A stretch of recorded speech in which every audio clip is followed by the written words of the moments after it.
Welcome to another view of the inventory module. Inventory modules form a key part of Triumph because it is actually the link between lots of modules. It is the one that ties up your debtors invoicing and your creditors invoicing to see what's happening. Most systems track stock in some way, and stock's actually interchangeable with inventory or products codes. So it allows you actually to record stock in, out, requisitions to jobs, transfers, has sub-modules like bill of materials, where you can build and unbuild transactions.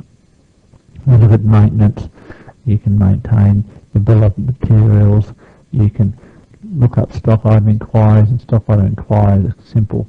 Look up for a sales rep, gives you all the sales of what you're selling things for, what's available, and what's the prices you can get things. The maintenance area gives you the ability to look up a stock item and have details about who the suppliers are. You can do it onto the web. What's quite powerful with the inventory system is it does allow you to have multiple locations, and if you're running the multiple locations or multiple divisions, you can have stock held in multiple places. There is also a special module for consignment stock that lets you track consignment stock that's been allocated to different locations. So even though they don't own it, you know how much they've got and how much they owe you. If we come out of there, we can start looking at some of the other things. We can do groupings and categories. There's an ability to do special pricing, so you can do negotiated deals and special quantity break pricing. You can set up catalogues, so catalogues of things that you don't normally sell. You can have landed costs sub-modules, which gives you the ability to add extra costs on as you buy things in. The inventory system, full listings of all of your maintenance, gives you a very detailed report. Very powerful reordering, both by min-max and by statistical methods, and very detailed reporting on history and things of transactions that have happened. The special processing allows you to do things like stock taking, which takes a snapshot, gives you a detail and takes through any movement. You've also got quite detailed ability to update prices as and when things change. So as a quick summary, I will leave it at that.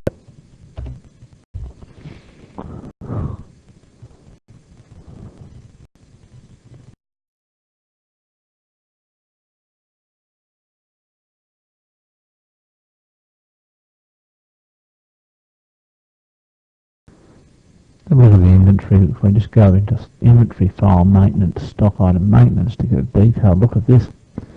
First thing we've got in here is a stock code. Standard lookup functions as you would within any other Triumph module. You can look up things and search by its stock code, its status, its alternate code.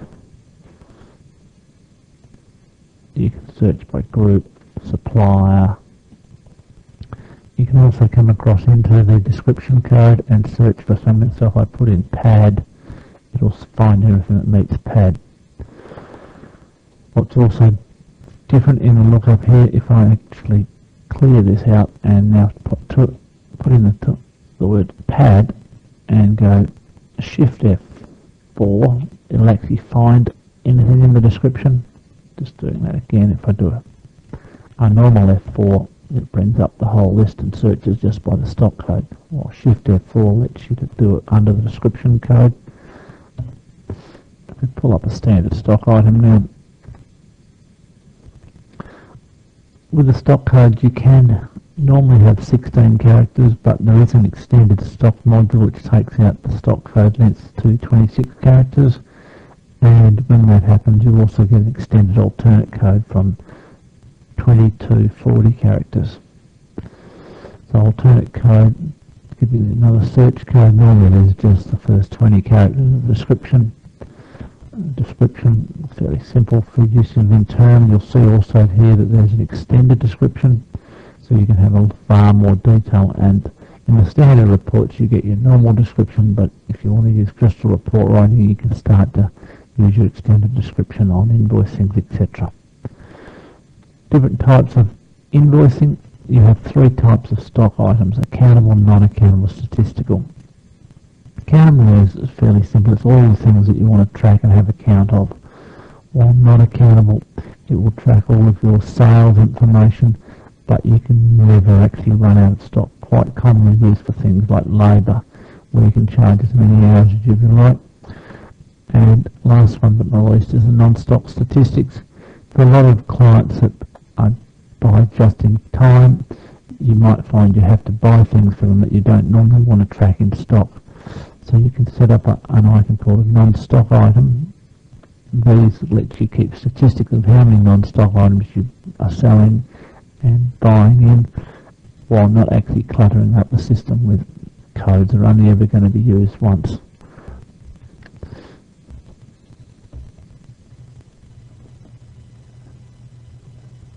We can actually now go in and set up manufacturer codes. So this is an ability not always used for manufacturer codes, is used in some occasions as an area of giving other groupings, but it is a characteristic of that it can be used in special pricing and can be used in sales analysis reporting to know which manufactured items should be getting a special price or how many we're selling of them. We have stock groups, which is very similar to a manufacturing code, but gives us the ability to group items into different characteristics. When we use groups, we can also set up predefined GPs, and we can set up predefined markups on different groups. We'll note here that a stock group is within a category, so you can have as many categories as you like, and within each category you can have as many stock code groups. So it is categories. The main area or group is a sub of a category. We can see that we can have a picture, which is available on all stock items and can be then included on invoicing and reporting. It's held in the image file within Triumph folder, and it's just normally a JPEG or a bitmap. And down, adjustment type. This allows us to deal with when we're actually doing debtors or creditors invoicing. You can go to the total line and change the total. It defines how to backwards calculate. So most things you would buy 10 items at $3, and then if you normally that would be 30. If you said it was going to be 40, it would change the price. In some occasions, when you're buying things like petrol, the price always stays the same. It's just the quantity that changes. Bin location used for storage of where things are. It's in row 5, bay 10, and it comes through when running picking slips to make picking in the warehouse simple. And how do you sell it? By the each, the dozen. Just letting you set that up. Is this an item that's been catalogued? We'll talk about catalogues later in stock grouping, but essentially it is an item that has been set up on the fly based on being in a catalogue. Is it an item that's allowed to be discounted? If you've got some items that you don't get very much margin, you can stop people giving away discounts. Is it an item that you wish to reorder? A lot of items are only seasonal, so you may never want to reorder them again, so you can stop that happening through that way. The reordering system doesn't bring them in. Simple min-max quantities. If we get down to below a minimum of 100, reorder back up to 500, or depending on the setting, we can have it set to just reorder 500 of them, set up in the system's control for inventory. If an item's to be superseded, so this item has now been sold and been superseded by another item, so when you actually tried to sell one of these, it will tell you it has been superseded, so you can move on to it. The standard cost. The system has 3 costing systems: standard, average, and last costing. In this case, the system is running on average costing, so the standard costing is only a memo field of value. The dual posting table sets up where the inventory item is going to post to in the general ledger. So if I hit the zoom and have a look at that, you'll see it's actually posting. It's defining all of the posting tables. Continuing on from where we were just a moment ago, we've just finished looking at general ledger posting tables.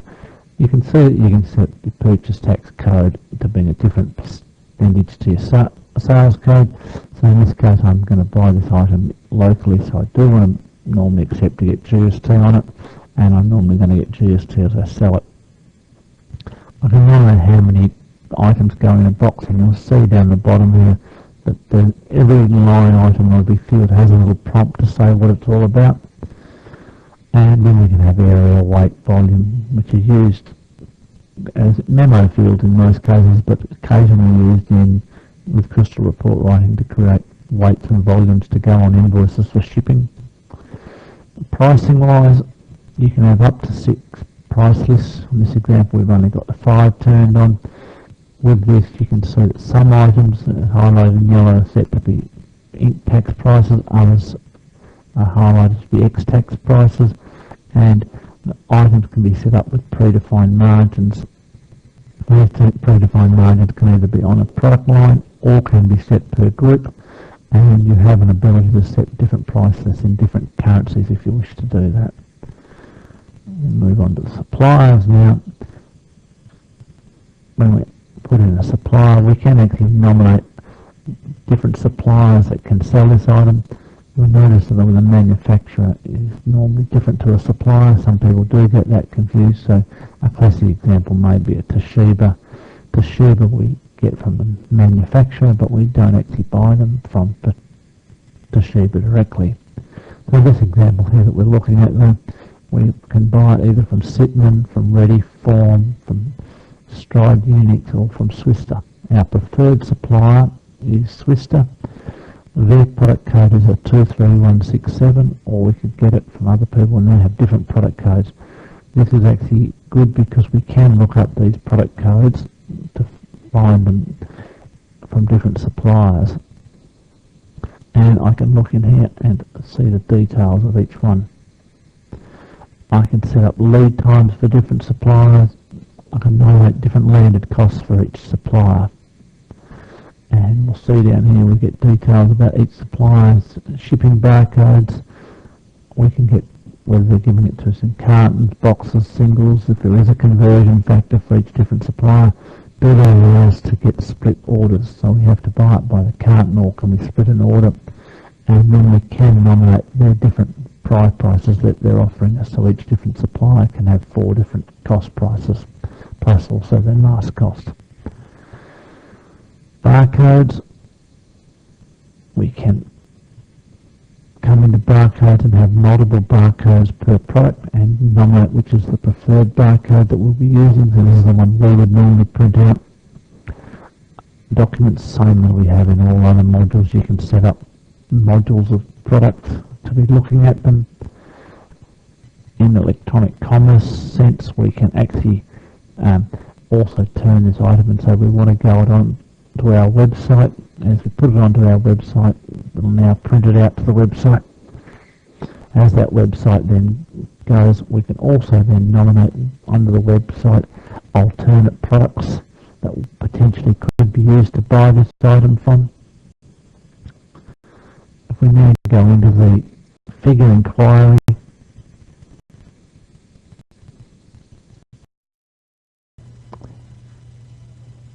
while we are in a stock item now, we can actually have the ability to have multiple stock locations also held.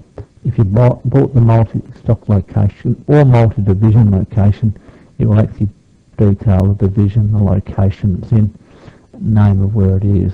You can now set extra information like GL posting tables, the bin locations per location. So this is a different rack that it may be held in, or different row, and each different location can have its own minimum and maximum quantities. You'll also find that the locations can have different prices. So if you are selling in a remote location, it may be more expensive than selling in a capital city. Go back to the standard area and now do a figure inquiry. We can look up a figure inquiry and it will give us what have we sold for the month, and the units sold, sales, costs, GPs, what have we sold for the year, what have we sold for last year, the date that we last made a sale, last made a purchase, when any price lists were changed, and will give us our standard costs, whether the standard, average and last. The system actually tracks all of these on all things regardless of what was set, and it will then give you what's on hand and calculates what's available for sale. So it's actually then taking off what's on reserve for customers, what's back ordered for customers, adding on what's ordered, potential order. If we look at something here like reserve where it's got blue, we can click in there and actually see that there is a customer's order for those items and gives us the details. If we were in multi-location, multi-division, we can drill down and do the same thing for each location. If I drill into transactions, we can now see every type of transaction that goes with this stock item, and consistent with all the other modules, we can have old transactions, current month's transactions and next month's transactions, and we'll see that we can have credit sales. So anything that's gone through as an invoice in debtors or gone through as an invoice in creditors flows through to here, and you see each individual transaction. If we arrow across, you can see there's a lot of information here. If we just briefly go through each one, what's the actual invoice number with the event number, so we can drill on an event, when was the transaction happened, what was the quantity movement, the sell price, tax, total amount, any other cross-references, discount, what costs we had, a description. If we then click on the view lines on this transaction, it will also give us any other details, anything else that was sold on that transaction at the same time. Or if we look at the event inquiry, it'll go away and actually find what general ledger journals were created and who did them and when they did them. So same issue there with if I'm doing a transaction drill down and I've got multi-location or multi-division, I can drill down on the transactions within that division.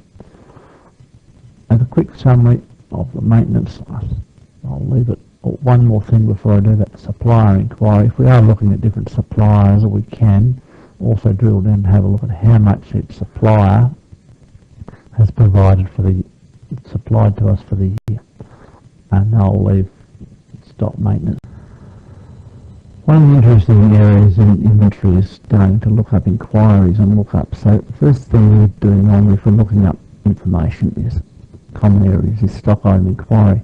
So this is used by lots of sales reps to actually look up things. So if I look up a stock item 0692, it'll immediately give me a significant amount of information on this item. So we can look it up and see here it's got notes, so I can go and look at notes. I've got all my price lists, I can see my selling prices, my GPs, I can see where I buy things, the items, hiding information about the suppliers and GPs, quantities, last time I reviewed things. You can look at the dimensions and sizes, details on customers if you've chosen them, any quantity breaks and any alternatives.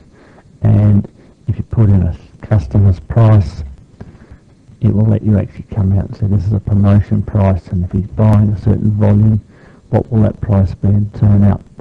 One of the other things while we are just looking at prices, if you ever click on the thing, it will give you the quantity available and the person's normal retail price if they know what it is. The good thing with this screen is it will actually vary based on the type of security we've given. So if we look at a couple of other users, so you get a feel for it, I can look at another user, and this user is given modify access, and you'll see in this case, oh, no, that's the wrong one, let's get the right one. They're only given modify access so they can actually see prices and all the same information, but don't see any of their cost information and their GPs. And a very restricted user just gets to see the details of what the item is and quantities on hand and very little other information. How do we actually control what people can see is if we actually come back into this area and just minimise and go into system maintenance, manage security, and under maintain system users with inventory, file maintenance and stock item inquiry, you can see I've actually set different people up as being modified full, and the system administrator has got full access, so we'd normally have it set up in that format, which gives them complete access. This is then giving them the ability with no GPs, and this one's giving them no cost or sell prices. So coming back out of that, that gives you a quick overview of what's in the inquiries.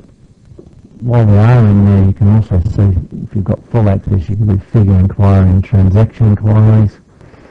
The majority of this information is also available if you go to the normal stock items and pull up the item, and you can do figures and transactions. If I do the figures, it will give me the same information.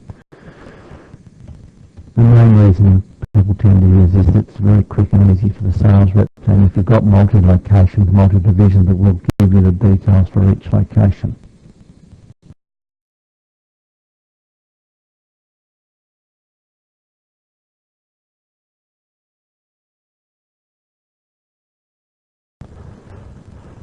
When setting up for inventory, it's necessary to set up a few other maintenance fields before you can actually set up a standard stock item. If we go and have a look at the ones that normally come through, first one is category maintenance.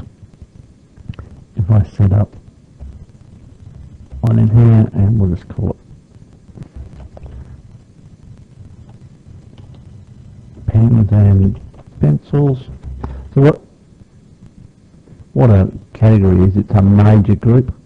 So a major group of stock on, and if we go into stock groups, we can actually see that we want to actually put this one here into the pens and pencils, and we want to put this one here into pens and pencils as well. So what the effect is that those two groups now belong to the pens and pencils category. So category being the higher area, and then the pens and these are the groups within those. So the key reason you do this is when you're doing something like special pricing, you can actually offer a price for everything that would be in the pencils area. So therefore, both of the two groups that have been selected would get affected. Same thing happens when you're doing reporting in your sales analysis. The sales analysis will allow you to get details at a, in this case, pens and pencils level, or at a lower level of general office supplies or school stationery. Right. We keep coming through and having a look at other maintenance options that are in inventory that you need to set up. Is manufacturers, so you can actually set up for different manufacturers. As you would have seen when you looked at inventory, manufacturer isn't necessarily who you buy it from, it's whose items they are. Quite commonly, we don't actually use the manufacturer maintenance as the manufacturer, we just use it as another category of stock items, because it's available in sales analysis for reporting, and it's available in special pricing for setting price lists. It just gives you a third option. Instead of using the categories and groups which are linked together, you can have a completely unrelated category, and commonly I use it for manufacturing or items we manufacture or we buy in. Moving along, general ledger posting table is covered this in other areas, but if we have a look at this, you can set up for each different stock item, and you need to set up, it's mandatory, a posting table for every stock item.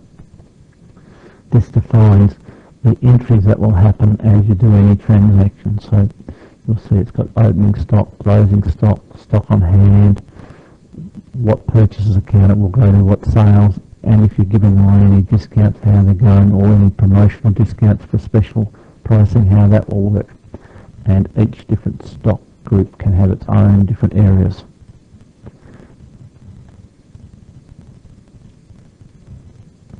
If we then come back down here and look at tax codes, you can set up tax codes for each stock item as well. I'm not going to go into depth for that, but it does allow you to do that.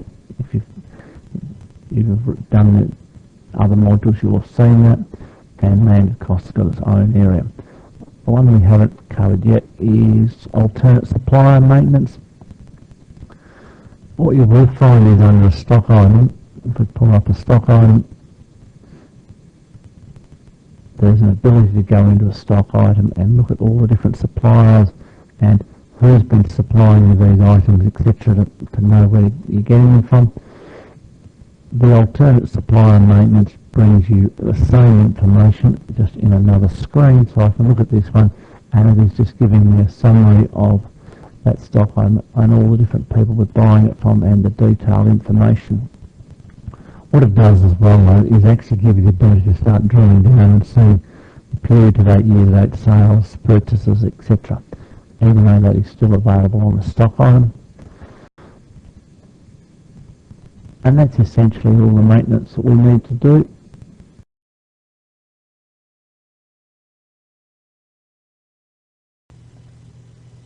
So we're going to now have a look at the inventory system setup. There's quite a few options in the inventory system setup, and we just work our way through each one, discussing them. The first option is you can choose to whether you want to cost things by average cost, last cost, or standard. The system by default tracks all three, and you can change on the fly. The only thing it won't do is if you do change on the fly, it won't adjust your general ledger. You'd have to do that manually yourself. When you're doing data entry, you can actually choose to say your data entry is using your stock code, your alternate code, or your supplier code, or you can actually change this on the fly by using the right mouse click or Alt Q, and it will let you change the code. You can do the same thing as in your data entry. You can sell it by your stock code or your alternate code, and Alt Q will have the same effect. Setting prices up for selling. When you're actually setting up your default margins in your stock groups, you can actually set them up as being margins or markup, depending on how the business works. When you're setting up price lists and you're doing special price updates, do we want them to be rounded? Yes, all rounded or inclusive of tax, so you can actually set them up to round them. How do you do rounding? Up, down, nearest 5 cents. So I'll just go with that one. Do I want to be able to have stock line imports on my transactions, like debtors order transactions or sales orders, and in my stock takes? Yes, I can set that up to allow me to do imports. Reorder levels, quite common concept is when you are running a min-max and you set up your min-max levels, is it the fact that you say, I get to a certain minimum and I want to reorder a certain quantity, or I want to reorder up to a certain maximum? So you can actually decide which way you go there. Catalogues, talked about this in the catalogue area, but just saying, if you are setting up new items for catalogues, do you want a warning before, after, or just create with no warning? When you're setting up your costings for a catalogue item, how do you want these to be set up to flow through? The system will keep track of the month end you're at. It'll also track what they call transaction history, so how long do you want to keep transactions in your file. There's also sales history. Quite common that there's actually a file that Triumph keeps behind the scenes that tracks the sales history of every type of transaction, so all the bill of materials ins, outs, all the sales ins and outs. There is no real reporting on it, but it is there for use with crystal reporting should you want to actually analyse information and analyse your sales movements, and you can run that how long, up to 99 months.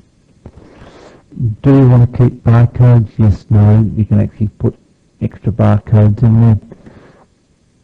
When you're doing a stock take, do you want to default items that are not counted? So as a process, when you're actually checking things for lay-bys, do you want to actually include lay-bys in your stock take? So if you are running point of sale, have you taken the lay-bys out and put them separately, and it's just necessary to count them as part of the stock, or the system will just assume that they've been counted as being available. If you've got no stock available, do you want it to actually automatically send a request through to purchasing? So as you're doing a sales order entry or any sale, do you want to request that stock to be sent to purchasing?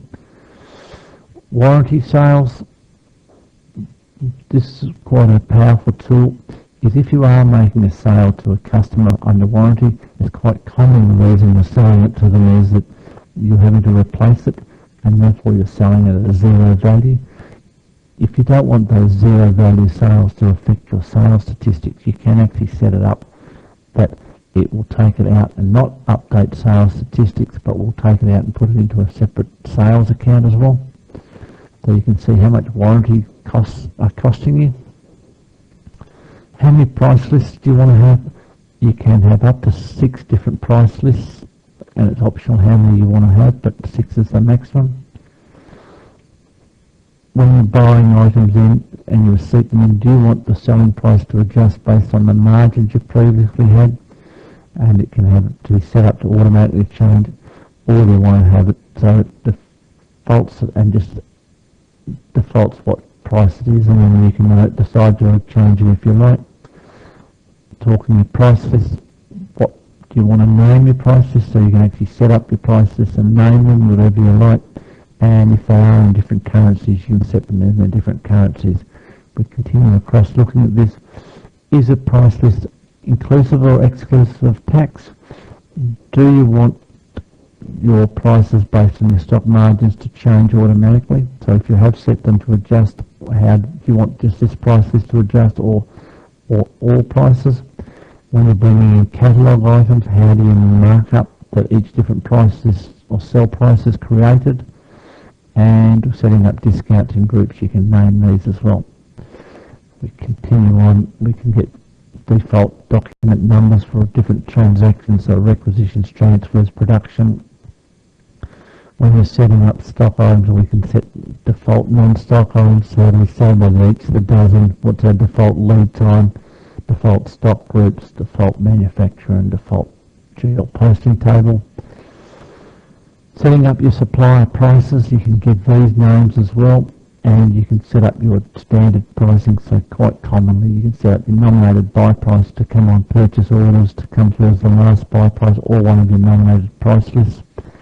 And special pricing, we talked about this in the special pricing setup.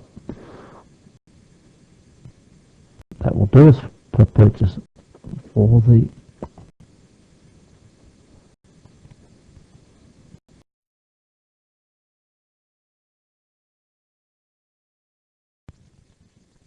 to go and do a simple debtors transaction. It's under debtors, transaction entry, and you'll see in here you can now do an invoice entry, a batch invoice entry, credit note entry to the reverse of an invoice, a receipt, a journal. We can do retentions and we can do allocations. What I'll do is just go for a simple debtors entry at this stage. We come in here, first thing we need to know is the debtors code. So I can either type it in or I can use F4 or any of the search functions to pull up people's accounts. Pulling them in, you'll note there on this card it's got an alert set up, so it automatically pops up an alert for me, which I then need to accept. I can either enter the invoice number in, or if I just press enter, it will give me the next invoice number.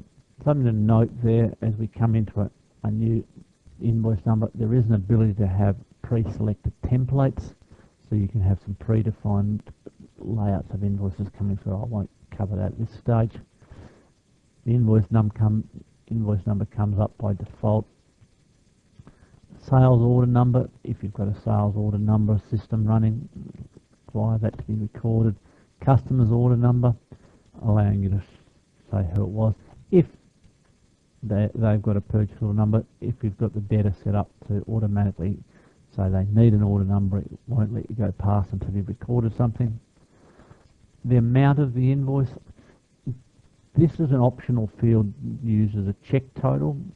So if you actually have already produced the invoice on a separate system, you can put in the total and make sure you're getting your data entry correct. If you haven't put it in, you can leave it to 0 and it will calculate for you.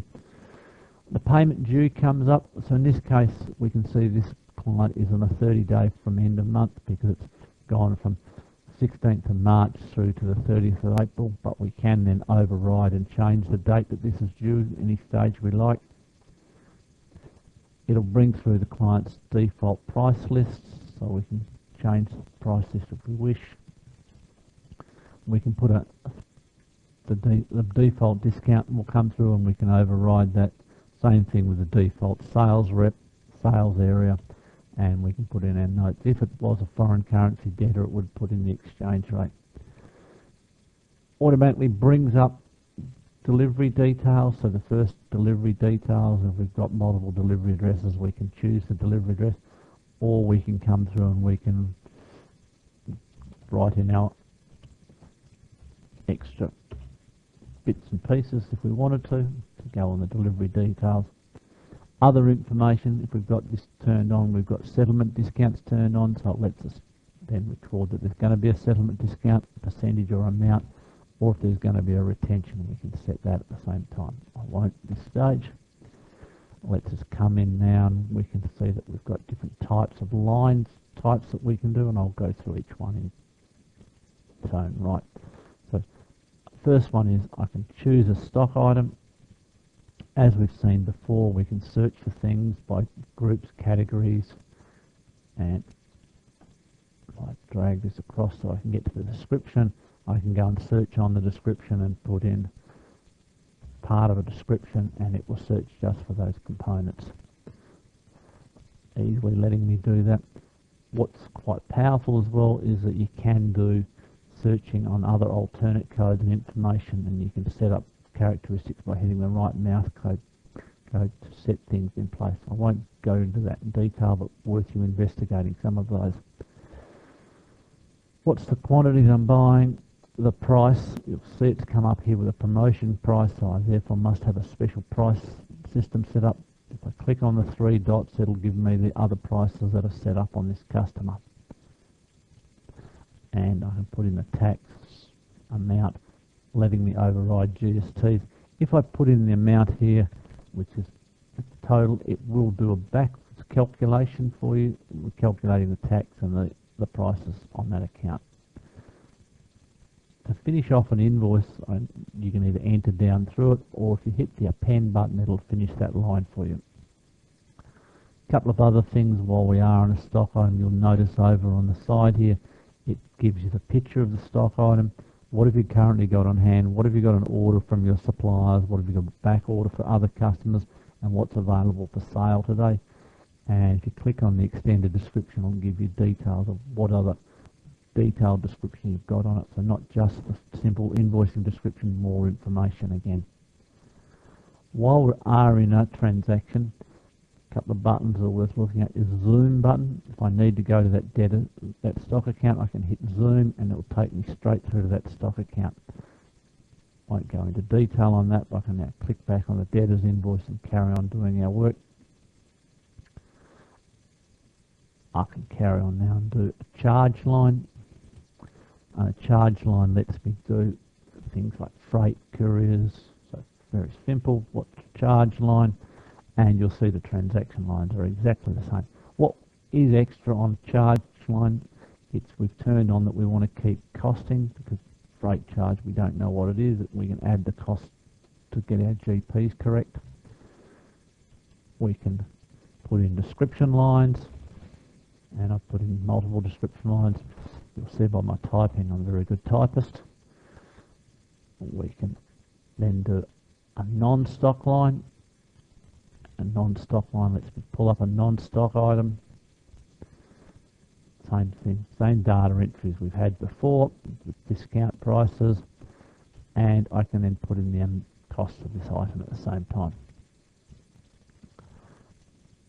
We can do a job line. As I pull up a job line, it'll let me invoice to that job. It tells me this job's not tied to a normal debtor, and same amount here. I'm not going to go in detail. I will do if you go to the job costing section, you'll see there'll be a special training section on how to invoice jobs, because we need to be recording details of WIPs and other inquiry information about our actual jobs. I'm just sufficient to say we can invoice it to multiple accounts WIP. And last but not least is we can do general ledger line, so letting me do a general ledger line to any account, putting it through, what's the price, incorrect tax, and what's the cost that we want relating to this thing. And then if I was about to hit OK, but before I hit OK, we just have a look at a couple of things. You have an ability on a significant number of transactions to actually import from a PDA or a CSV file for these transactions. If I hit OK, the system will then go and do whatever we've set as our default for our invoices. I won't accept the defaults, which in this case is printing and emailing to two different people. I'm just going to preview the invoice,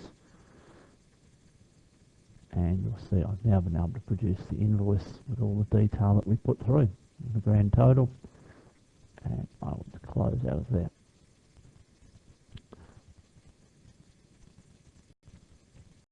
And leave the invoicing at that.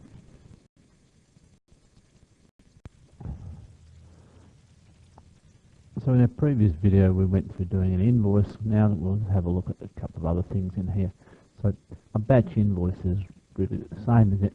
I'll go in there briefly. This is exactly the same as doing a normal invoice. The difference being here that you actually set up an invoice so it can be processed later, it can be held on hold, or it's set up as a template. And you'll see in a little while if we go through special processing, you can see how to process an invoice. The actual data entry of an invoice is exactly the same. The only difference is the invoice isn't processed until you ask it to be processed. So I'll cancel out of there. A credit note entry is, we'll go in there briefly, is exactly the same as entering an invoice again, but this time it will actually go through and put it in reverse. Couple of things to note here, though there is a credit reason. I will just bring up an invoice to show you a couple of extra features that do apply in creditors' invoices. If I skip through all of this and go charge too much and down onto the lines, there's something that people don't always appreciate. I can skip between lines by clicking, but I can also go Control 1, Control 2 and jump between fields. The most common occurrence with a credit note is the client has been overcharged for a transaction. I'll put in a stock item now, and the challenge is where if I just do a normal line, I can put that through quite happily, putting in the price discount.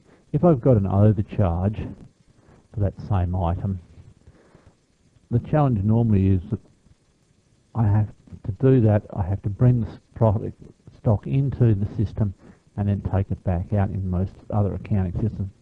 In Triumph, you can actually put a quantity 0 in, and I'll leave that as damaged goods for the moment, and say I want to adjust the price by $3. So in this case, it will give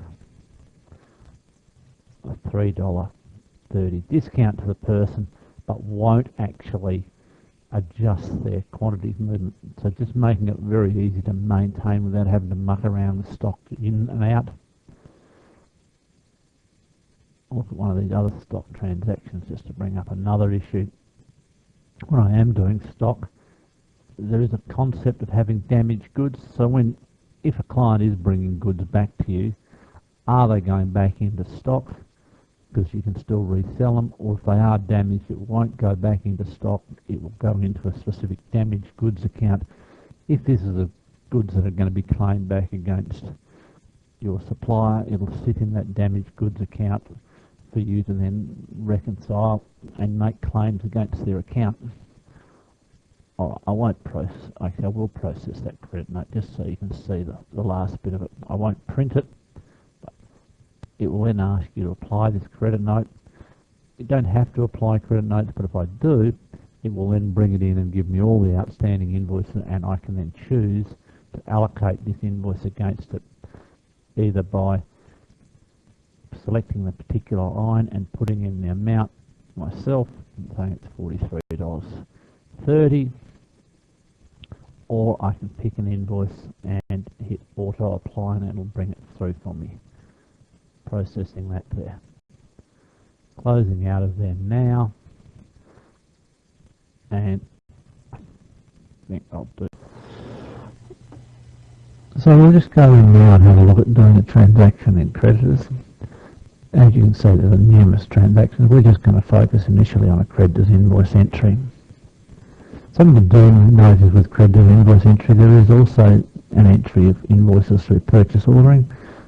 This transaction we're doing here is essentially assuming there's been no purchase order raised. So where there is a purchase order raised should be entered through the purchasing rather than through here.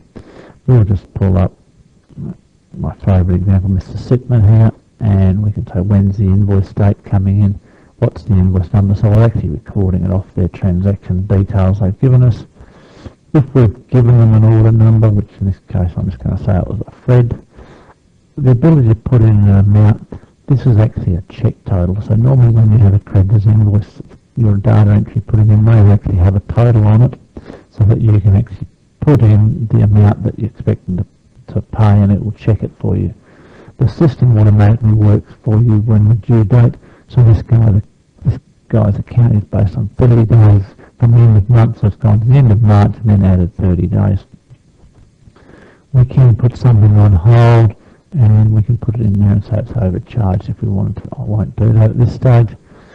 It'll come through and it gives me my different price lists. So this, based on this person, we're going to use price list 1. I'll change that to costs for today. And if there's a special, any line discount they're offering us, any withholding tax, because we haven't given them our ABN number, who's the purchasing officer, and the ability to put in a description. If we've got a foreign currency invoice, we can actually adjust the exchange rate. It comes in, we can actually take up settlement discounts, so if they've offered that if we pay early there's some discount, you will take up and report for us on that. And if it's one where we've got retentions, we can enter retentions, both percentages and amounts on the fly. I won't do that at the moment. When we come into this, you'll see that there's numerous types of transactions we can do. We can do stock, general ledger, job, disbursements, and the system lets us default on the creditor, which way we go to. We do the first one, which is a creditor's stock invoice. I can pick a stock item, normally not supplied, so it's giving me a warning there. It's how many are we buying, what's the price, and if you click on the 3 dots, it'll actually see if there was actually a price list, what was the price list for this item. In the case that this person wasn't normally buying from him, we can put in discounts, tax, and we can override the GST to see what's there. The little click button here is adjust price, and this is optionally set in the inventory. If I click on this one, I can then go to my selling prices here and automatically have it calculate what my new selling prices should be based on my predefined markups, or I can actually go and change the selling prices that I want to have in there myself manually, and that can flow through into my inventory control system. And pricing of those.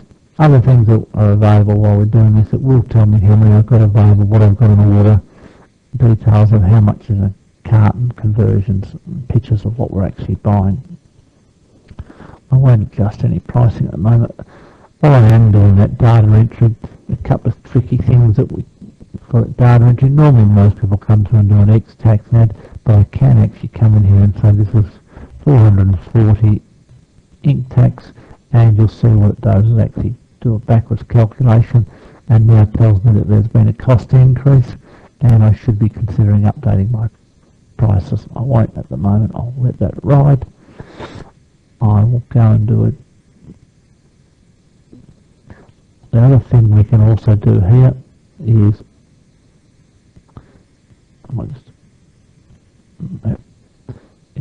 I wanted to do is I click in there. I can actually come in here and actually do some alternate things by alternate code, and not on the screen, but you can actually, there's also an alternate stock code. So if I do it with another way, which is by Control Q, so Alt Q, wrong key, by Alt Q, you'll see it actually changes, so I can look it up by the alternate code or the supplier stock code. So if I look up here under stock code, normally we get our stock codes. If I go Alt Q and now click, it'll actually bring it up to me by the alternate code. Or if I go Alt Q again, it now brings up the supplier stock code, and it only tells me the items that this supplier normally supplies me, which is an 0692, and I can bring that in, and so I can then bring in their costings, etc., and it brings through their last costings. To do the data entry, and a lot of the time if you're trying to do it fast, you can either press the down arrow key on your keyboard or hit the append button, and it will finish that line off for me without having to jump through all the extra fields. I'm just going to put this back now to standard one, which is Alt Q again, and we'll go on to the general ledger line. The general ledger line, same thing, lets me look up my general ledger codes, and when I'm looking up these I can search by the description or by the account code. I'll do insurance, a description of what it is. We can put in a quantity if we want a quantity, or we can put in the amount, discounts, tax, and same thing, we can do reverse calculations. I can do job lines, so going to a job item, I won't go into depth, but I can go for job and search for those by jobs and names and descriptions, same as everywhere else. What cost centre does it relate to? Something that you should just note here, you'll see there's a little thing here, this tells me that on that job I have some notes, so if I want to go and look at those notes I can. Description, am I doing purchases or service or subcontract time? How many am I buying? What's the cost of these items? In this case I'm going over budget on the job. We'll see that later when we look at the jobbing area. How much am I charging out, as in markups, tax, actual amount, charge amount. Where I've done that, I can also then put in disbursement lines, and this normal disbursement line could either be a dollar value or a percentage. So if I put a dollar value in and we call it freight, classically this is where you had $50 freight charge on the invoice, and you want to actually allocate that $50 against all the other items in that invoice. Something that you can do with disbursement lines, if I come back and put another stock item in,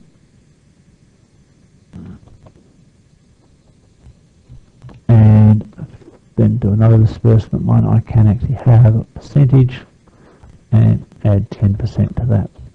So what that will do there in this case is those disbursements there allocates the ones up there, this disbursement allocates to there.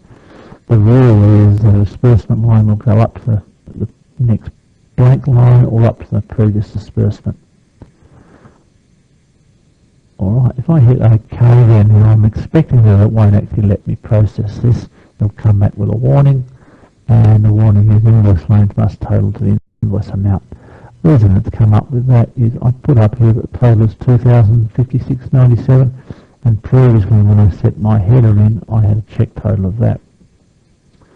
Optionally I could convert this back to zero and not do any check total. In this case I will actually put in, and then I know it balances and I can process an invoice through. And I think that covers invoice. So we're now going to go and have a look at credit note entry. Very similar to putting in an invoice. So we put through an invoice, it's who's the creditor, the date. We can put a credit note number in, and normally the reason you're getting one is you've actually got the credit note from your supplier, what their number is.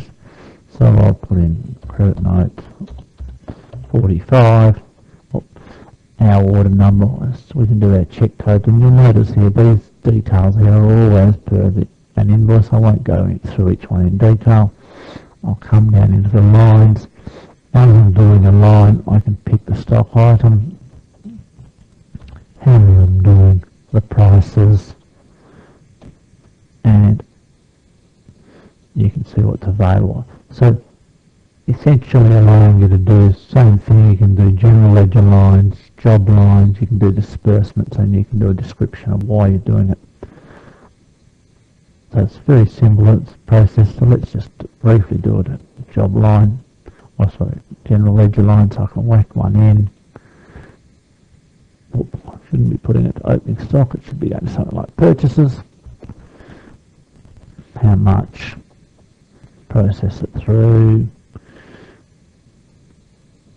Job line. Cost center. Like the down arrow in that process, I'll then just put a description line. Credit because items broken in shipping. Once I've done that, I can process that. The system will then ask me whether I wish to apply it. If I say yes to that, it then automatically pops up to the apply screen where we can see all the current outstanding invoices, and I can see it's automatically picked that up, and I can now go and either pick an invoice and apply it to select that one, or normally the case is you can pick it and go, I will auto apply. When I auto apply, it takes that one and then puts the rest to the next one. Or I can change that around. Once I hit OK, then it's automatically applied, and that's the end of a credit note.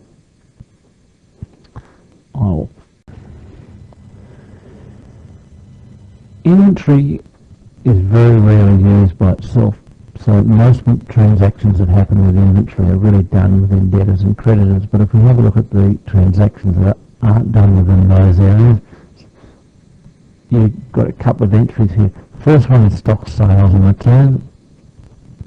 Essentially it's designed for a situation should you be not using the debtors that you want to be able to just record a very simple sale. So you're recording in here what is it, what price list are you processing the transaction at, discounts, what receipting account. So normally if you're doing it as a debtors sale, it would be doing it to the trade debtors account, but in this case you're saying I'm not using my debtors, I'm going to put it through to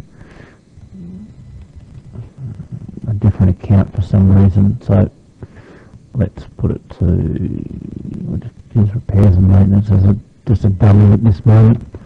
Putting it through, and I can then pull up a stock item, process the transaction, and I can process non-stock items in a similar manner.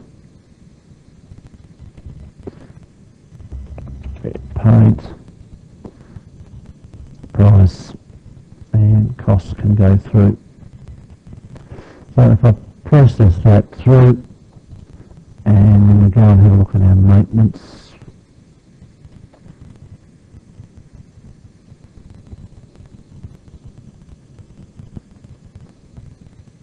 We'll see to process that transaction through just as if it was a normal invoice. The difference being, if I then drill into the transactions, it's not actually going against my trade debtors, it's going against my repairs and maintenance account. So majority of times you have no need to actually use that, but it is there should you wish to use it.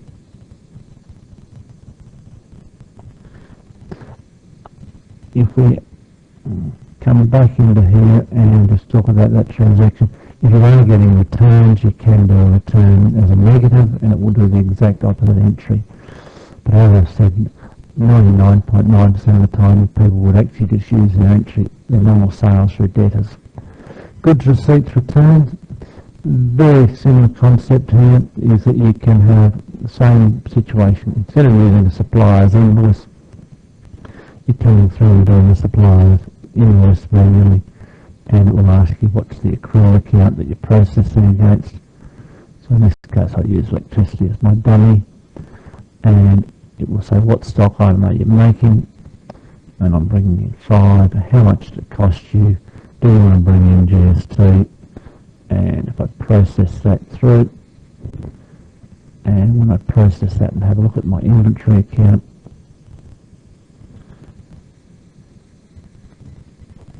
we'll see it's now brought that in as a purchase and has processed it through just the same. And if we look at the journals, make that a little bit larger, you'll see that it's actually put it through the electricity account. So the key component here is it's just doing exactly the same as the creditors. It's more common that we actually do use the goods receipt return, especially in a situation where you're manufacturing items yourself internally and you want to record a sale from one department to another department, so you can actually then record that as a credit sale to sales in one department and it's treated as a purchase in a second department. The third transaction, which is more commonly used for lots of things, is doing requisitions. So if I go to requisitions, I can actually requisition things and I can nominate these requisitions at different prices.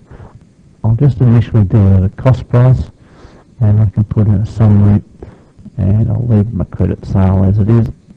So commonly you're doing a requisition of an item to a job,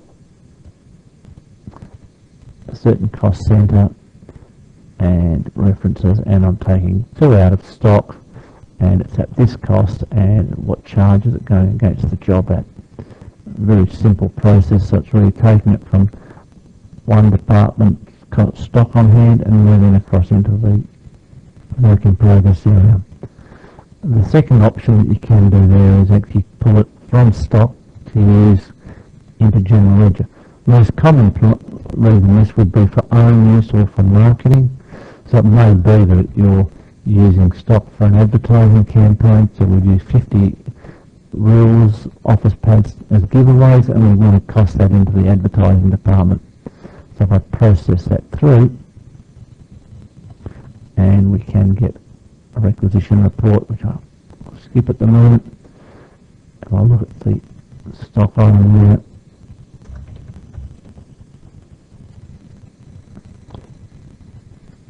looking at the transaction, you'll see there's been 2 requisitions come through. If I look at the one to the general ledger to begin with, and we'll make that a little larger. We can move it across so we can see the transactions that are coming through.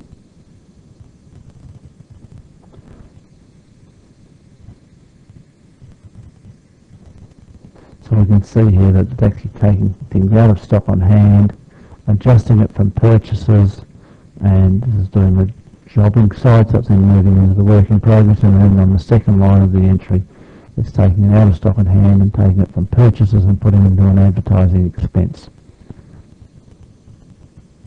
So let's just merge those 2 transactions together. Move back into here, common transactions, that's taking it out of stock. It's very common that we would do a similar entry,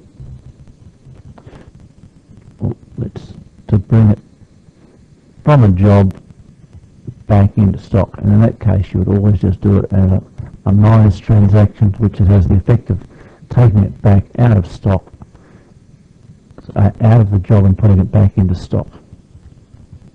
So if I process that and we go and have a look at the inventory again and look at the transactions that go with that, it has the effect of having a requisition, but this time it's bringing it into stock. So common thing there is you issue things to a job and then you can requisition them back from a job.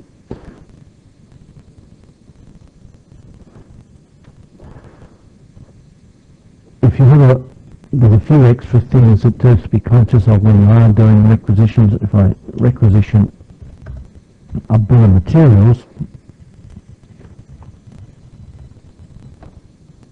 it has the ability to bring it through and it will actually split it up to the BOM. To get more details on that, if you go and have a look at the bill of materials section, we'll take you through how that actually works for bill of materials. Okay, I'm going to clear that screen and just come back now to this area of the cost pricing. What this allows us to do is actually transfer pricing between departments. So I've been doing it all previously at cost. I'm now going to start pricing at a cost price, and there's an option here to say do it against my sales account. So if I bring this through and I'm going to do a general ledger line, picking this up, and I'm going to put it through as purchases. Oh, let's put it to advertising again, just so we can follow it. And we'll take 10 of those out of stock and process that transaction. Minimise and look at our stock again.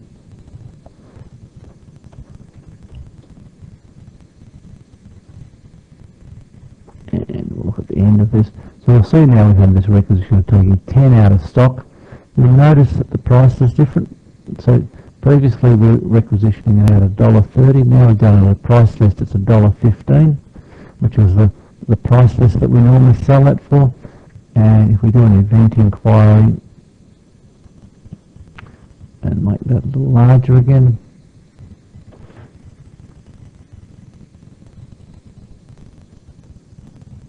we'll actually have the effect here of saying we're taking it out of stock at one price, but we're bringing it back in as a sale, right? And as an expense at that other cost. So what this does allow you to do is where you've got different departments, you can have internal charging happening, and it's very common to see this when people are doing, they have a service department and a parts department, but the parts department want to charge the service department a different cost, so that they're seen to be making a margin for what they're bringing in for that area. And you can actually set the different price lists as you want them to go. Let's go back and we'll have a look at what other transactions we've now got in here that we haven't looked at. The last one to look at is stock adjustments. So stock adjustment allows you to come in and essentially pick up a stock item, and it doesn't matter what stock item it is, and say, I have 7,912 in stock. I actually want to make this, and I've done a count, and I have 7,500, and I want to actually just adjust that for that reason, and I counted the stock. So it is very much allows you to do a manual entry. Or if I pick another stock item, I could put this through and go, yep, happy with that, but I want to change the cost of those items to a new cost. If I process that, and we then have a look at the entries that came through on those items,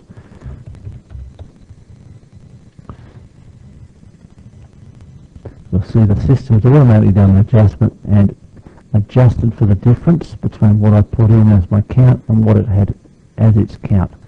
And if we look at the journal entry, it will see that it's done a stock on hand adjustment to adjust the value on that one, and because I did a second line, it will have done that one as well. If we look at the second line, which is the other stock item that I was looking at, if we do a transaction there and come to the end of that one, you'll see there's another adjustment where we adjust it to $1.50, and what this has done is gone through and counted how many stock we had and made the price adjustment between them to revalue the whole stock system. So essentially the stock adjustment allows you to take any stock movements in price or quantity, and the effect is it's very similar to having a mini stock take, if that's what you want to do. So that covers all of the standard transactions in inventory, apart from if you're really doing most transactions, as I've said before, either debtors or creditors is where the majority of the work is done, or through job costing.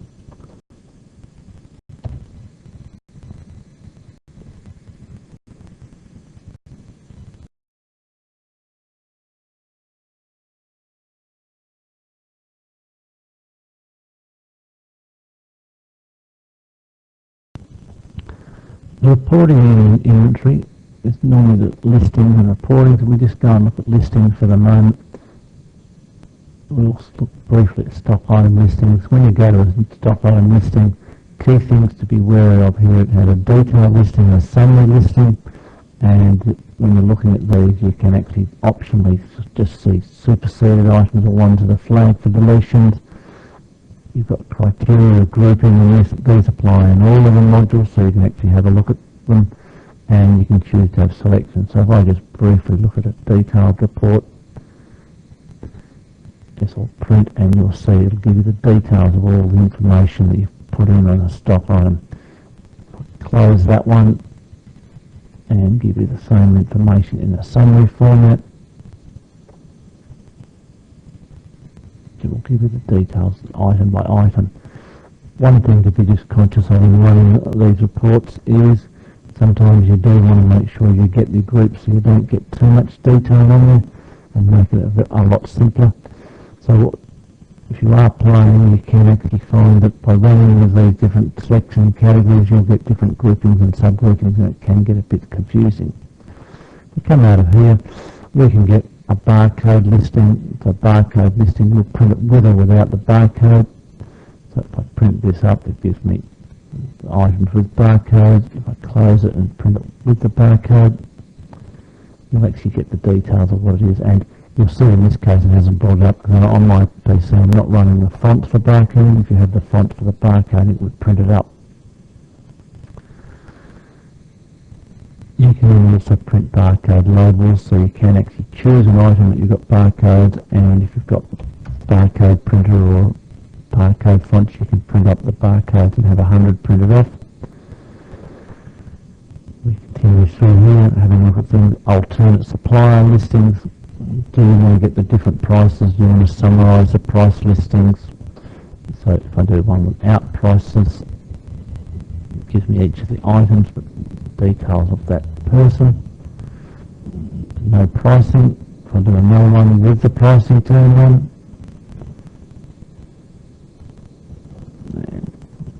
it gives me all the details of the pricing for each different supplier, so you can see each different supplier and what the different price lists are. And we'll do the last option, summary price list. It just gives us each person and just giving you the individual price list as a quick summary. Coming back down here, we've got then category listing. Very simple. Do we want a category listing? And this time we'll include in each category which are the subgroups that they are within them. We can do a group listing by itself. So just listing each group, and they'll give you the details of their discounts that have been offered. We can do special pricing, which I won't do. We can do a general ledger listing, a posting list, which will give you the posting tables of each posting area is going to, where it's going to the general ledger. You can look at extra items and get your tax code listing, giving you all your GST, your tax codes and what your percentages are. You can do a list of manufacturers, very simple list again. And if you're doing the landed cost, it'll do that for you with giving each of the landed costs and how you've calculated that. So just giving you nice easy lists.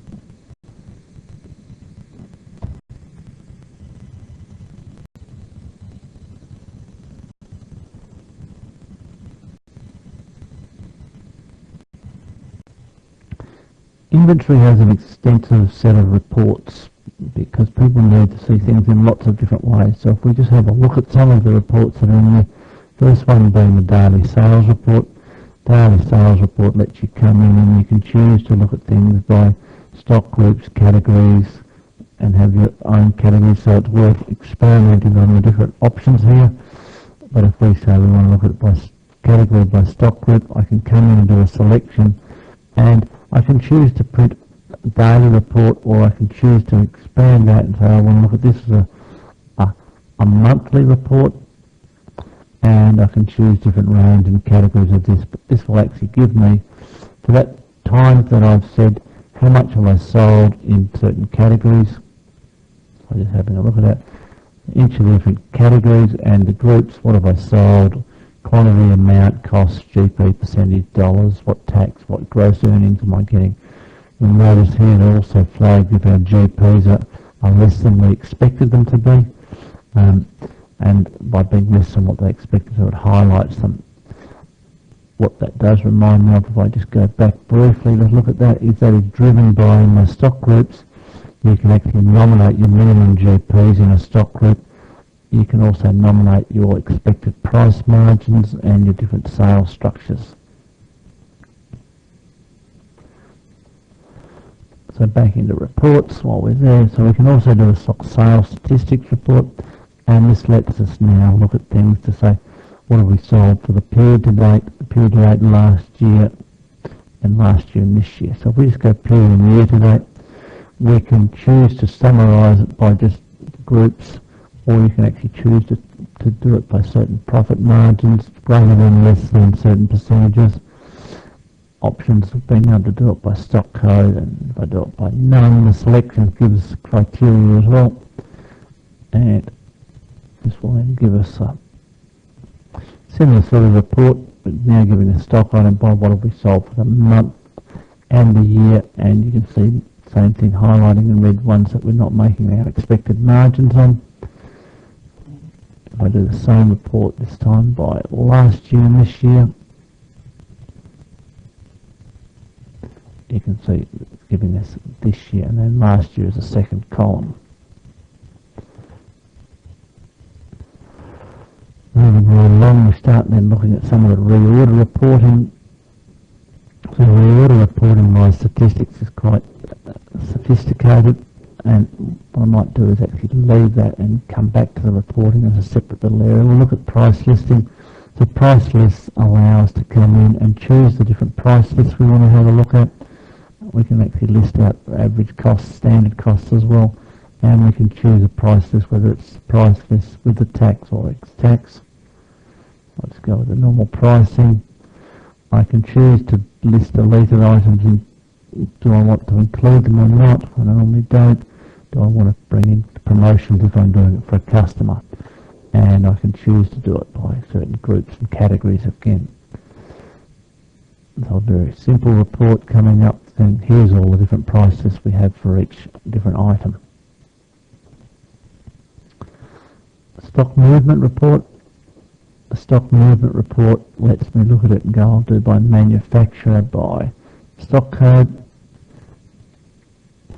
This is actually giving us what stock we had at the beginning of the month, what have we had for sales, what have we had for returns, what have we had for purchases, what have we had for adjustments, what's our closing stock balance, what's reserved for customers, what's pre-sold for point of sale, what's been transferred, our total movement for the month, and what our total cost is of the stock that we've moved, just allowing you to track it all the way through. There's a period transaction register, so the period transaction register lets you go in and actually look at all your sales, your purchases, your adjustments, your requisitions, your BOM transfers for the month. When we look in here, common mistake people do is when they go to range is only tracking it by month-end dates. If you want to have dates within there, you go to the selections and choose to do it by the entry date or the transaction date. If I do that, it will give me all the sales, individual sales we've done for the whole month. Then you go through and look at these transactions. And inventory transaction report, it's a very similar report, but normally you tend to be looking at one stock item to get a complete listing of all the transactions that that stock item had in and out for the month, so it's like a manual stock card. Stock valuation report used quite substantially. Two selections you've got here, as of today or as of the end of period. Because the stock is always up to date, people tend to want to look at what it is now, but accounting people want to go back to the end of the month, and when this does this calculation, it actually does a re-averaging of the value to know what the value was at the month end. You can nominate to do it by different average cost, lowest cost, standard cost, so it doesn't matter what you set it up there. The system tracks all of the three costs behind the scenes all the time. You've got some ability to just look at your negative quantities, your superseding anyone's flag for deletion, so really trying to highlight things that are discrepancies. I'll go with none. I can include a graph. If I then want to pick it by stock group, by stock item, I can do that. And with all reports, I can then set my selections. So I'm getting each different stock item by stock. Maybe a better way to do this would have been to do it by stock group by none, and then it will give me the stock work, but no second category. It's making it a lot simpler to read. So coming out of there, we've also got a slow moving report. So when I do a slow moving report, I can set up to say I want to have a look at everything that hasn't sold since a certain date, and including items I've never sold at all. And preview that. It will then list out that this is the only item that I haven't sold any of at this stage since that date. Looking at my extra reports, I can print notes on all my inventory items, so I can come in and look at notes and select them up to certain groups of categories. And there's nothing set up in there to print at the moment, but I can print those out. I can also print stock on hand and filter this by the same things we've been doing. The difference with this one is very similar to doing with a stock valuation report, but when I do it, it doesn't actually put any values on there. It just puts the quantity. Before I forget, one of the reports that I do quite commonly is a stock valuation report, but using it by the GL code. I won't do it with graph, I'll just do it by GL code. This is a very useful report because what it actually does is when you do this, it actually links up and does a check to your general ledger to make sure that the stock value and the sub-ledger, general ledger account actually agree. So should you get any discrepancies, it's worth reviewing it. And you can see this case, I've actually got a minor adjustment. I live with that. Last reports, their stock on reorder report, and we can look at this one. And this gives me information about what purchase orders I've got outstanding for what stock items.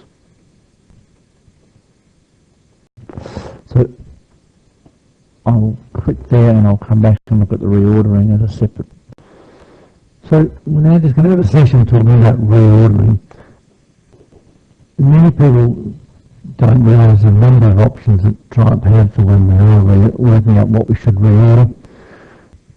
One of the common areas that I go to do for reordering is initially I go to Getters and use my sales analysis reporting to actually produce something like a stock report by monthly movement. And if I just do this as a summarised report, I'll do it for a period.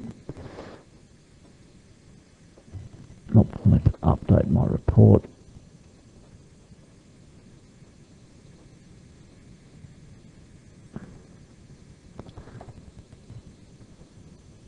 And we'll have another crack at this.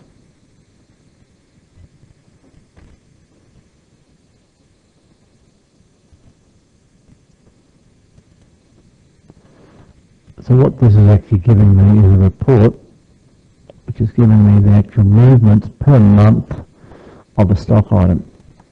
So for a lot of people who want to be able to reorder, they really want to look at the movement of stock quantities per month and then they manually work out what they're going to order.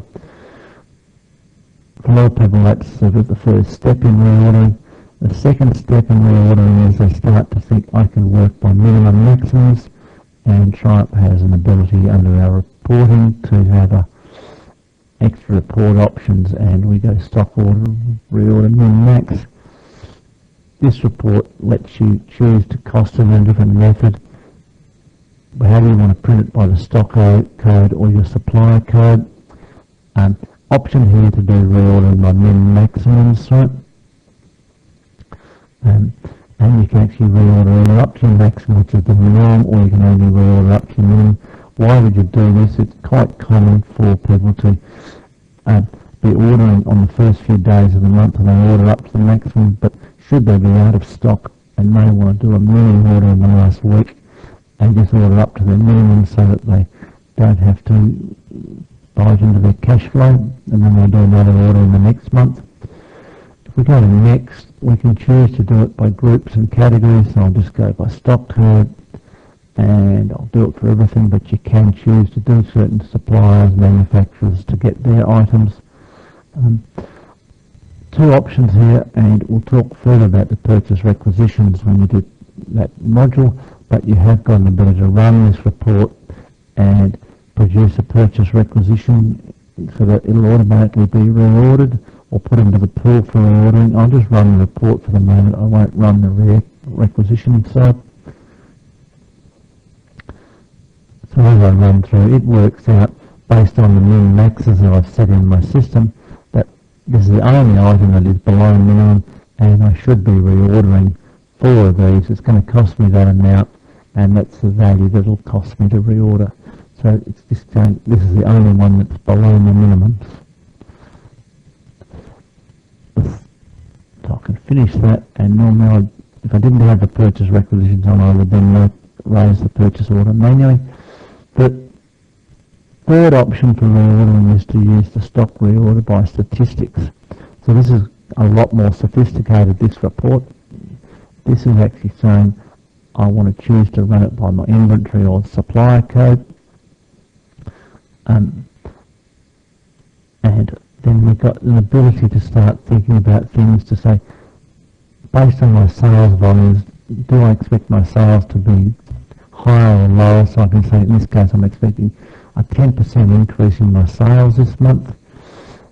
Based on my sales, do I want to include sales figures, requisition figures, bond usage? So this is really where has my items been used. I can go back and look at history. So based on the fact that most clients will have multiple years of history, they can go back and say, work out my average sales for the last 3 months, last 6 months, or go back and say, how much did I sell this time last year? They can then project forward to say that I want to hold stock for 75 days and 100 days, so they're projecting forward. Optional tick box here is include all items. Is you can either run a report for items that are only due to be ordered, or you can run it for all items and it will tell you even what sort of sales volume you had, just in case it's below the threshold that the system sets in there. I can then process it and group it by stock codes, categories, groups, different preferred suppliers, etc. Doing my selections per supplier. So most people do tend to pick up groups or categories or suppliers to do this. I'll do it for everything. Same concept as we saw in the min maxes. I can produce requisitions, and when I produce requisitions, I can either produce it for the minimum amount or the maximum. In the reporting for today, I'll just go with none, and I'll process that through, and this gives me a report. So just looking at this report for a minute. So what this gives us me the stock code, the description, what have I currently got on hand, what's reserved for customers at the moment, what's available for sale, what purchase orders I've already got ordered, what back orders have we got for customers. It then gives us the details of, and works out what my monthly average usage of this item has been based on the history period that I've nominated, and it gives me an ability to then have a look at, based on the projected 75 days that we said we needed to have in stock, or the 100 days. What is interesting here, many people forget that the system will also look at your supplier that you're dealing with and take your preferred supplier's lead time and add that onto the calculation, because we've said we want to have 75 days in stock. So it allows that your supplier may be a 7-day lead time or a 30-day lead time to make the adjustments. So it works out, in this case we don't need to have any stock to be maintain a minimum. This one we need to be buying maybe 1,000 to make sure we've got them. We need to buy 750 for the next month. It tells me my preferred supplier. If I've got conversion quantities, it'll give us those. It'll also then give us a suggested reorder of how many cartons and quantity that we need to order. And if I've had that set up so it went to my purchase requisitions, I'm going to put it into my pool. One thing that I didn't really talk about there is this concept of list stock code suppliers. Is in many places in inventory, and maybe the best place to see this is in the stock item inquiry. I can look things up by a supplier code, alternate code or stock code. So if I put a supplier code in there, I can put in 23167, and what that will do is find a supplier code of 23167, and if I flip that back to our stock code, it brings it back from 0692, or flip it to an alternate code, it says it's a pad. So when you're actually looking at that, the common reason you'd use that in the reordering report is I want to be able to give my supplier his product code rather than him having to see my code. But in this example where we're looking at inquiry, it also means you can do cross-referencing, so that if someone rang up looking for a 23167, you can actually type in a 23167 and work out what your code meant. One of the other areas that is quite handy is in Creditors transaction entry. If I was putting in this person's supplier invoice, and I swap this to being their code, instead of having to think about our codes and swap them, I can just type in their code that they've got on their invoice, so it can speed up my whole data processing. So I wasn't really talking about reordering, but this gives you an understanding of why, when we're looking at in inventory, looking at reports, we have that ability to either choose by inventory or supplier code. That will do me for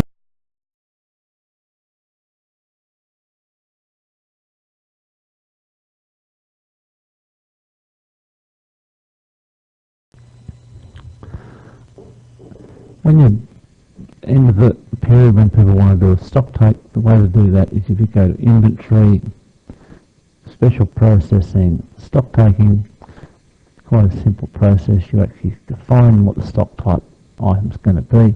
So if I come in here and do end of month, stock count, I can nominate the date that I'm going to do this for. What is quite handy is you can actually nominate to do a prior period. Something that I have used as a workaround for people when they want to get a stock figure for periods that have been passed. You can come in here and actually put in a date months earlier, and the system will reverse calculate what the average cost was and the stock that was on hand. I'm just going to go with the easy one now. You can exclude zero quantities, so if you don't want to have things that are already are zero on your reports, and you can have two sorts of reports. One is where you nominate for the quantity on hand, so the staff know how many they're looking for, or you can have it so that they have to fill it in. I tend to normally go with just forcing entry, because that way they just have to count whatever they can find. You can come through and you can choose to do certain groups, alternate codes. You'll see one of the key ones is the bin location, so you can actually do certain parts of the warehouse at one go. Doing next, and the system will then go through and calculate all of the items that are in there.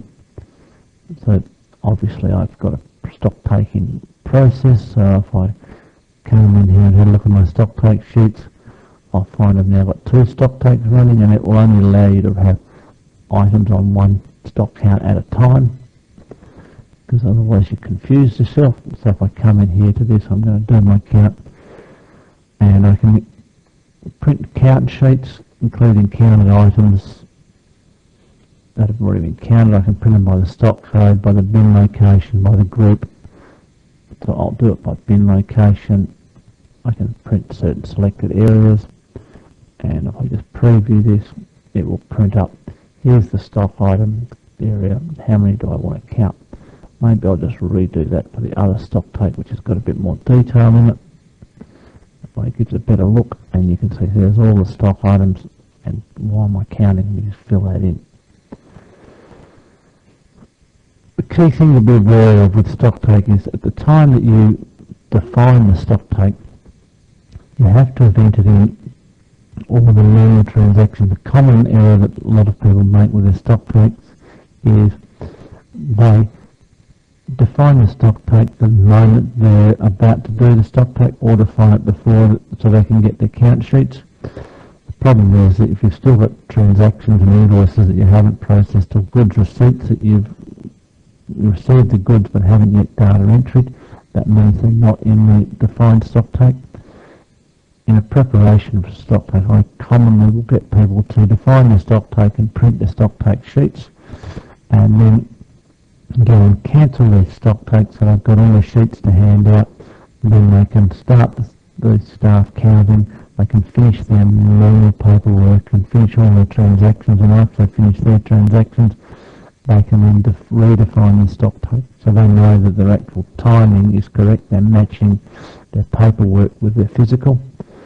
So let's assume we've got that right. We can now go and enter our stock take results. I can pull up my stock take and it will list out all the different stock items I've got, and I can then choose the order I want to do, which is normally then matching the paperwork that I've done. I have a little button here that lets me accumulate quantities, because commonly people will give the same stock take sheet for people to do different parts of the warehouse, and if you find the same item as you're doing the data entry, you can just data entry it and it will just add them together, or if you don't add this, it will overwrite the last one. So normally you say, yes, I will do that, and I've counted 10 here, and 20 here, and 10 there, and 50. So I can go through, and you'll see as I'm entering them, it's actually recording them here to say they've already been entered. If I come back and pick another item here, and just put in another, you'll see it clears that out and lets me put another 20 in, and it will then keep a running tally of them. So that works very well if you're then doing your data entry. The other option is to use scanning. With the scanning, if you've got a wireless laptop or a barcode scanner, you can actually use that barcode scanning device to walk around and do barcode scanning and then do an import. This import is essentially a CSV file. So the second option, another option, is to actually use Excel. So with Excel you can have the stock code and the quantity and you can import it back in. Or if you've got a wireless system, you can actually just go and scan in either by the stock code, and it will bring one at a time and you'll see it's added it to them. Or if you've got in this case I put in 1, 2, 3, which I knew was the barcode, it will scan that for me. I can take the auto count off, and when I scan here this time, so I scan in my barcode and it will let me then put in that I counted 5. If I put auto count on, I can also then negate the quantity, so having the effect of actually putting through a -1 transaction. So if I've made a mistake, I can put a negative in, and that's really allowing the situation for barcode scanning that you're collecting all. Once I've done all of the entries, you'll see it's just giving me a running tally. I can come out of that, I can go back in, and the system will keep me where I'm up to, so I can go back and just put in another one and no trouble at all. Once I've been doing that, I can then print my stock take variance. If I pull up this and choose my variance and include everything that's not counting, including variances only, so there's a few options here to minimise the list of report. If I go for a full report for the moment, it gives me a list. If I make that a little larger,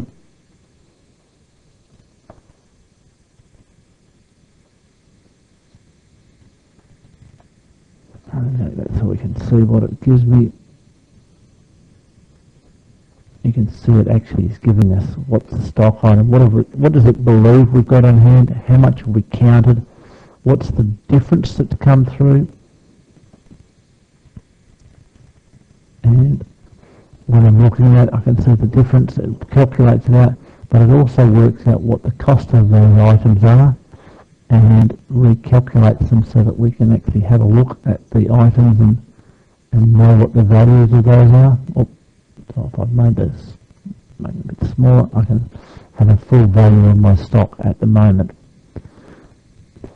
And that's where it makes it easy to confirm what's there. If I close there and just do include variances only and not ones that are counted, you only then get the things that you have counted that have got variances, so you can actually go and check on those. If you're then happy with that count, you can then just commit this. And if I go in to commit it, I can come through here, I can select the one I want to commit and process and commit it. I'll do that smaller one rather than doing the big one. I'll just go back and do the smaller one and put in 50 of those and come out of there, and now I'll do my commit on that one. Then we can see the journal entries that the system creates as I do my commit. But you can cancel as well if you've made a mistake, and you can restart again. If I commit that and now go and have a look at my stock items, and item J, you can immediately now see it's got my 50 on here, and if I look at my transactions I can see there's an adjustment coming through to the stock take, and if I do an event inquiry you can see the adjustment going to stock on hand and closing stock. And that is essentially the stock taking procedure. Inventory special processing, we've got a few things we can just cover in normal special processing. Inventory integrity check. This goes through, and if you're just looking at this screen, it actually goes through and will check that balances agree and data agree. So the main thing is just to be ensuring that when you're running the transaction totals that are on the stock card, it actually agrees to all the running totals that are in the system. And you can do it for certain groups and ranges. I'm not going to run it, but this keeps, especially if you've had a crash or something silly's happened. You can delete flagged inventory items, so you can go through and delete items if they've been flagged, and you can change stock codes. So this is quite common. The most common way to do this is to actually create a CSV file which has both the old code and the new code, and then you can just import that file.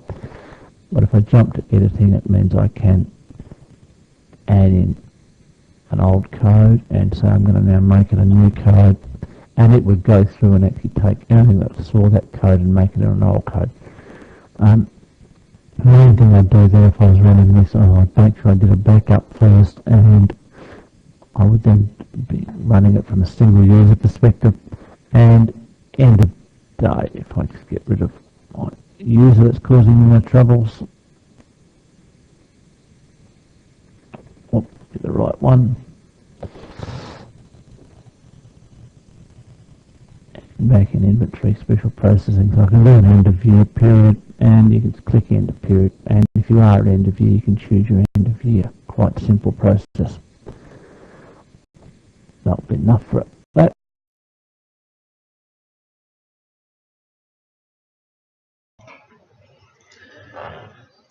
So what we've included here is a couple of links to different websites where you can actually get a whole heap of useful documents that may or may not relate to the training course you've just been doing, but we've gradually been accumulating different notes and shortcuts that can come in handy. So feel free to go and have a look.